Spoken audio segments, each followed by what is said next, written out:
I moved into what I thought was a quiet suburban street until I met Karen. She's the kind of woman who behaves like she runs the whole block, complete with fake HOA rules and wannabe cops parading around like they own everything. Too bad she didn't know who she'd picked a fight with. I'm an FBI agent, and I don't take threats lightly. What happened next? Let's just say things escalated far beyond what she expected. Before we dive in, tell me which country you're watching from today. One morning I woke to loud pounding on my door, so fierce the windows rattled. Half asleep, I stumbled to the door, thinking someone might be hurt. Through the peephole, I saw two people in matching uniforms with bright letters spelling HOA Police. Their badges looked cheap, like Halloween props, but they stood there stern and unblinking. My heart kicked faster than it should at dawn. I cracked the door and asked, "Can I help you?" The taller one, sharp jaw, sunglassed, pointed at me. "We're here on official business," he declared. "Your property has multiple violations. We need to inspect your garage." Frustration flared. "What are you talking about? There's nothing illegal in my garage." The shorter officer, narrow-eyed, snapped, "Don't make this harder. We have authority from the HOA." I noticed they didn't mention warrants or real police. Calmly, I said, "I'm an FBI agent. If you have cause, show me proper papers." That earned the tall one a smirk. "Being FBI doesn't excuse you from neighborhood codes," he said. Right then, Karen poked her head around them, grinning. She'd always been loud and pushy, complaining about every little thing. I knew she'd staged this, and my gut dropped. Stepping onto the porch, I kept my voice steady.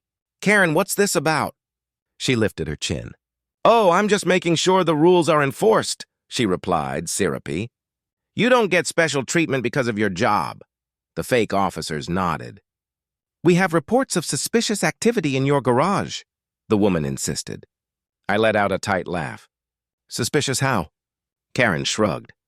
"I heard noises late at night. Could be anything. Maybe hazardous materials, maybe plotting." My jaw clenched. "That's nonsense. If there's real cause, I'll cooperate. This is harassment." The tall one produced a typed form, no seal, no signature, claiming I was under HOA investigation. I stayed calm. "That's not an official document. You have no right to barge in." Karen sighed theatrically. "You sure you want to argue? I can add your refusal to our violations." I stared at her. "Since when does the HOA run its own police? We only have volunteers checking yards and paint colors." The shorter officer flashed a plastic badge. "We have new powers. Step aside." I shook my head. "Not without a warrant." The man stepped forward. "Don't test us." Anger surged, but I kept control. As an FBI agent, I knew not to start a fight on my porch. I crossed my arms. "Try to come in, and you'll be the ones facing charges." Karen smirked. "You can't threaten us. Everyone knows you think you're above the rules." My phone buzzed, my boss's name flashing. My stomach dropped. He never called this early. I stepped back inside to take it. The tall man shouted, "We're not done here," but I ignored him and answered. My boss's voice was strained.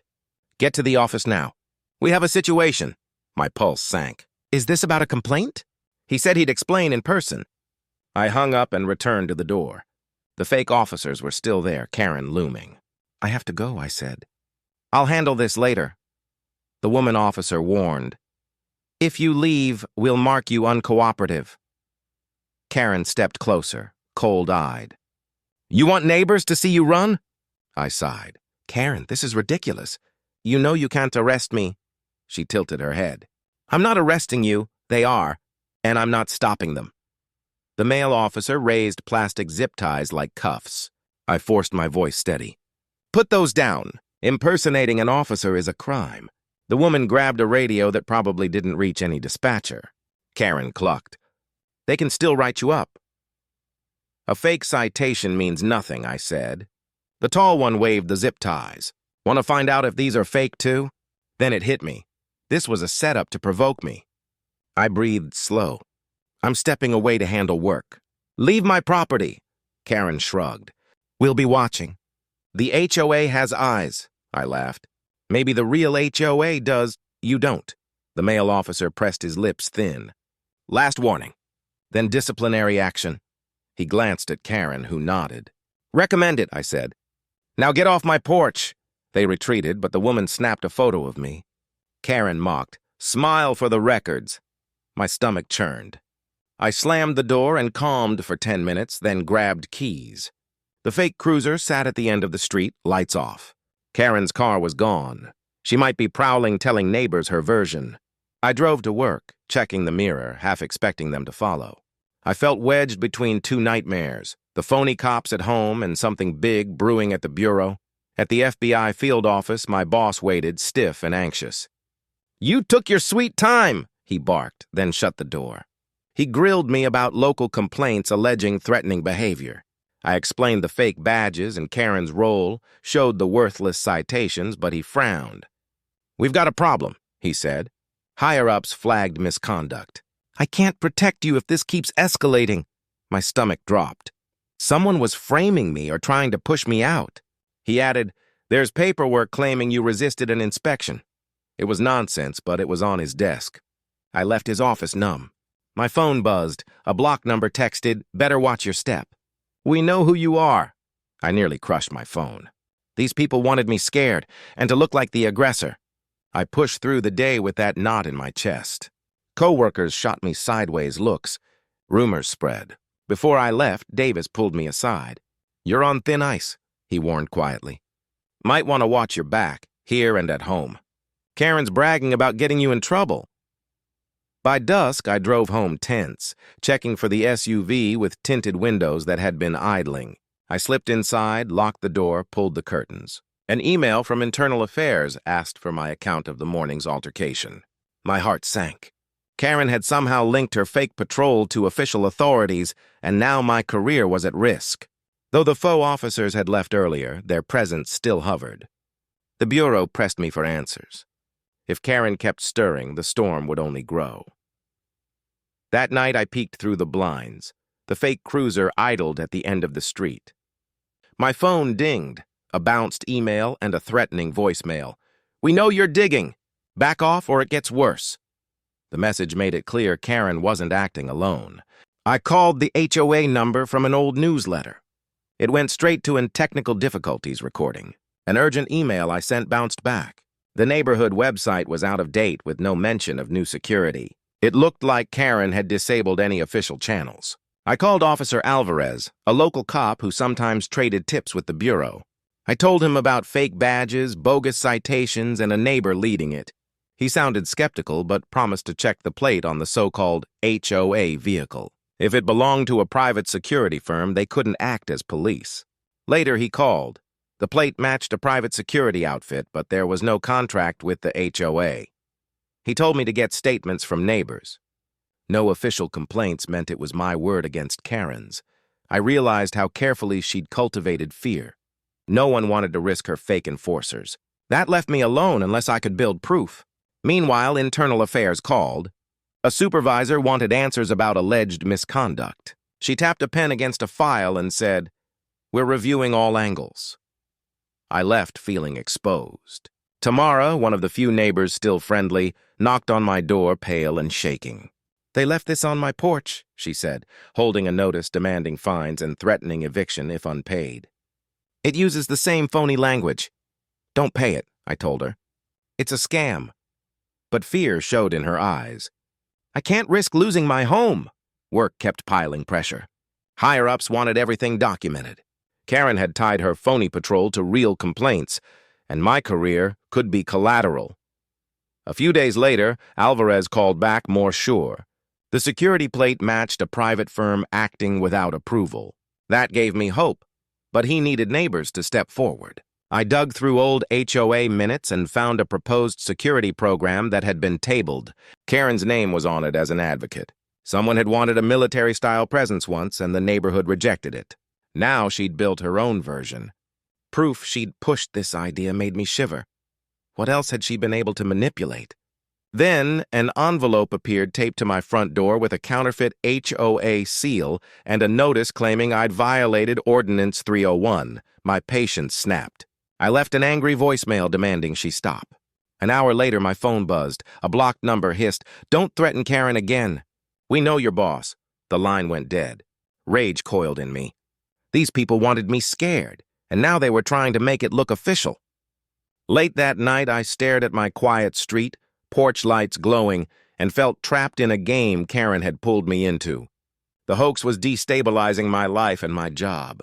My phone chimed with one more email from a colleague. Heads up, internal review might launch soon. Rumors were already swirling. Great. Another storm was brewing, and I was still stuck fighting a neighbor who'd found a terrifying way to seize control.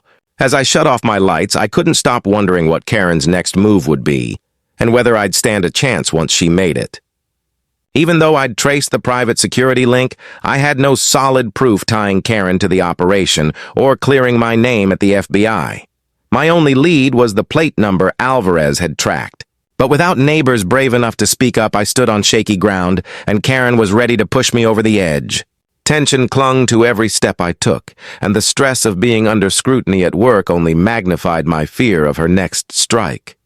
Whenever I went outside, I felt watched. Sometimes by neighbors who'd turned suspicious, sometimes by that unmarked car parked on the corner. One late afternoon, I ran to the store, hoping the errand would clear my head. As I pulled out of the driveway, I saw a shadow behind Karen's hedge, someone keeping watch. Realizing my own neighborhood had become enemy territory made my stomach knot. Halfway to the market, my phone rang with an unknown number. I hesitated, then answered. A gravelly voice said, "Stop digging or else." Before I could reply, the line went dead, leaving a cold knot in my gut. After I returned, a crumpled flyer was tucked under my windshield wiper. HOA police volunteers needed, with a meeting date and Karen's address. She was recruiting, building a phony force. At the bottom, it even listed a membership fee for uniforms. If a few people bought in, she'd have an entire squad of enforcers roaming the block. I snapped a photo of the flyer for evidence and tore it up. Didn't want it blowing around my yard. As I climbed my steps, I saw Karen's curtains shift. She was probably watching. I shut the door and bolted it, then spread my notes across the table, trying to build a timeline. There were dozens of warnings, fines, and bogus citations, some aimed at me, some Tamara had shared. A pattern emerged, each piece chipped away at normal HOA processes until Karen could claim control. She'd created confusion, then filled the void with her own made-up structure. The question was why, and who else was backing her? The man on the voicemail didn't sound like any neighbor I knew. He sounded dangerous, which meant someone with resources might be behind her. That night, I invited Tamara over to compare notes. She brought a thick envelope. "I found old newsletters that show Karen took over the events committee," she said, sitting down. "Back then, we thought she only wanted to run block parties. Now I see she had bigger plans." I flipped through the pages, stunned. It looked like she'd been planning this for years. Tamara pointed to a 6-month-old letter. "Local security guidelines will be enforced for the safety of all residents." It bore Karen's signature and a vague reference to third-party officials. Tamara put her hand over mine. "Do you think any of this is legal?" she asked. I shook my head. "No, but nobody's stopping her." Even the real HOA board seemed sidelined or silent, and the police said they needed clear evidence of criminal activity. At the bureau, the internal reviews dragged on. The next morning, I drove to the station with the flyers and citations in a folder. At a red light, a black sedan with tinted windows sat behind me too long. When the light changed, it followed. I parked at the station, and the sedan turned off before I could report it. Inside, Alvarez squeezed me into a tiny office. He thumbed through the folder and whistled. "This is bigger than I thought," he said. "We need statements from neighbors." I leaned in. "I've got names. I can gather them." Alvarez frowned. "They need to sign. If they're scared to put their names down, it's just hearsay." My shoulders sagged. Karen had scared people into silence. Alvarez checked the plate again. It tied to a private security firm with an out-of-state shell company. Hard to trace. So basically a dead end, he said. "I can keep digging, but unless they break the law in a provable way, we're stuck." I left feeling no closer to stopping her. My boss texted, "We need to talk first thing." My mind spun with worst-case scenarios. That night I barely slept, convinced Karen would strike again. Around 2 a.m., I jolted awake to a car door slam. I peered out and saw a tall, bulky silhouette on the curb. After a moment, they climbed into a car and drove off, leaving me rattled. The next day, my boss called me in. He dropped a stack of complaint forms on his desk. "All from your neighborhood," he said. "Accusations of threats, misconduct, even property damage." My mouth went dry. "Property damage?" I said. He rubbed his temples. "They're signed." It was obvious. Karen had pressured neighbors into signing whatever she wanted. My boss said he believed me but warned the higher-ups saw a pattern. "This will escalate unless we prove the truth," he said. Internal affairs was breathing down us. I left the office desperate. Karen was strangling my career. If she could get neighbors to file false statements, what else could she do? On my block that evening, the fake cruiser sat outside my house again. I stepped up and the window rolled down a hair. A harsh voice warned, "Back off or you'll regret it." My heart pounded, but my resolve hardened. Karen's empire of fear had to be dismantled. My job teetered, and my neighborhood had turned hostile, but I needed proof that Karen was the puppet master. Later that night, I drove to headquarters, tension high, ready for the worst. Weeks of harassment and phony reports had left me exhausted. At the lobby, people gave me tired looks. Rumors had spread. In the conference room, a panel of higher-ups sat stone-faced. The file in front of them listed neighborhood complaints alleging I'd threatened volunteers and refused lawful orders. I insisted the officers were fakes and the HOA never approved them, but the panel had statements from neighbors.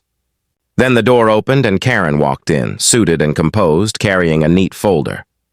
My boss looked stunned. He hadn't warned me she'd appear. She presented reports from the Neighborhood Watch, alleging noise complaints and suspicious activity linked to my address. I bristled. "That's false," I said, but she continued like clockwork. Then the panel revealed a twist. Karen disclosed a family connection.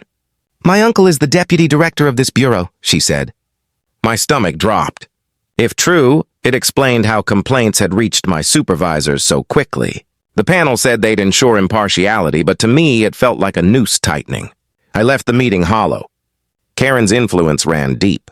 Internal Affairs would investigate both me and any possible wrongdoing by her group. My boss warned me to stay calm and gather evidence. I drove away shaken. If Karen had the Bureau's leadership in her pocket, exposing her would cost everything. I felt the weight of my badge more than ever. A few nights later, Tamara texted that the faux officers were pounding on her door. I crept up behind a hedge and watched them harass her, demanding she sign a statement that turned her against me. I stepped out and declared I was FBI. The tall one shoved me, pulled out plastic zip ties, and threatened to file charges if I resisted. My pulse spiked. Then Alvarez appeared, off-duty, and everything changed. He ordered them to show ID. Their phony badges didn't fool him. He radioed for backup and they backed off, plates recorded. Tamara agreed to make a formal statement. We had a breakthrough. Still, the intimidation continued. Anonymous texts, warnings to cooperate, and a slip in my mailbox calling a meeting that night at the community center.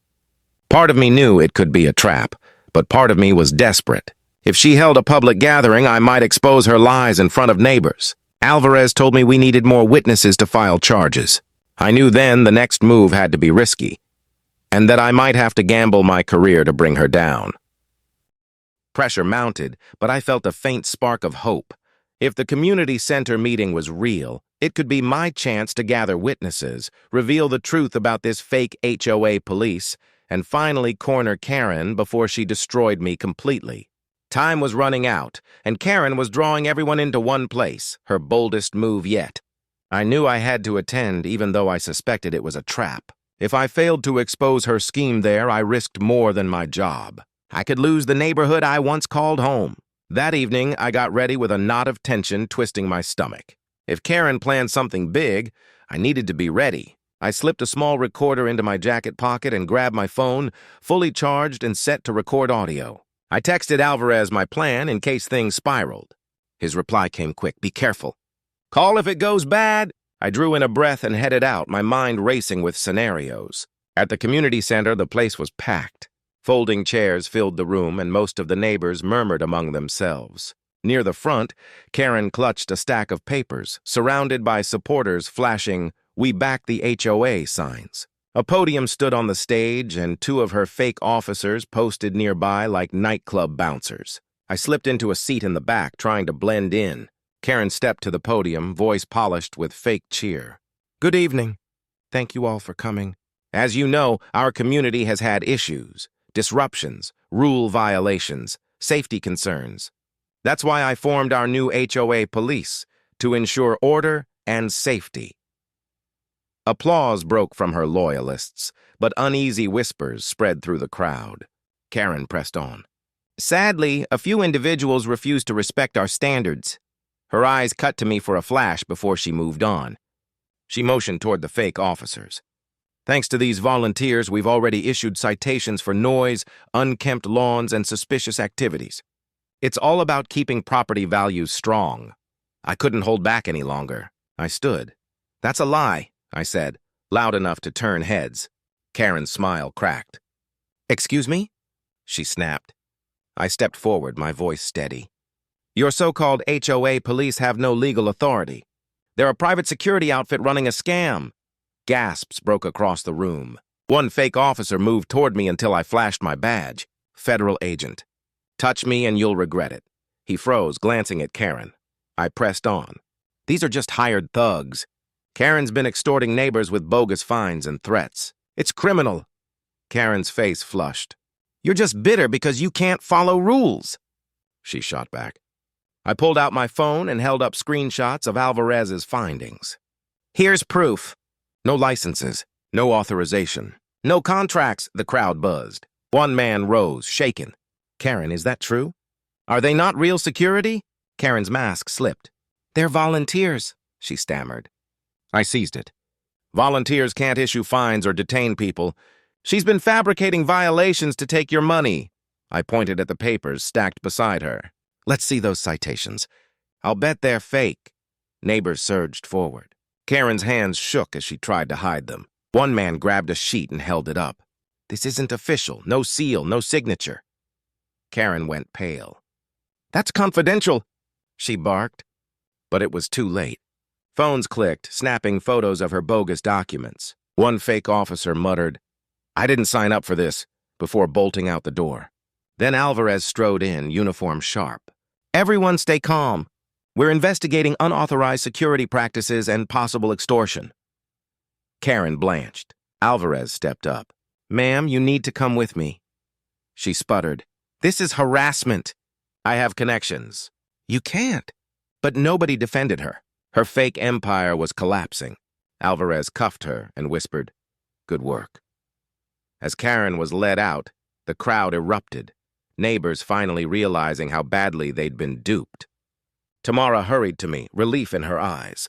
You did it, she whispered. I managed a tired smile, adrenaline still pumping. A few neighbors came forward, apologizing for falling in line with Karen's fake rules. I nodded, too drained to speak much, but grateful the truth was out. The fallout was swift. Statements were taken. An official HOA audit confirmed Karen had pocketed fines, and her uncle, the deputy director, denied involvement, but was forced into quiet resignation weeks later. The neighborhood slowly returned to normal, the fake cops gone, their security company under fire for unlawful enforcement. A few weeks later, my boss called me in. He studied me for a long moment before breaking into a rare smile. Turns out you were right. Internal affairs cleared you. Karen's operation was illegal. And we've received apologies from neighbors who signed complaints under pressure. You're back on track. Relief washed over me like a tide. Against all odds, I'd held on to my career and reputation despite Karen's sabotage. Walking out of that office, I exhaled for the first time in weeks. The storm was finally over. My neighborhood was back to being just that, a neighborhood. No fake cops, no phony citations. Just wary glances from people still realizing how close they'd come to living under Karen's warped little empire. I couldn't help but smile. I'd survived the storm and brought down the woman who thought she could turn a quiet suburb into her own private kingdom.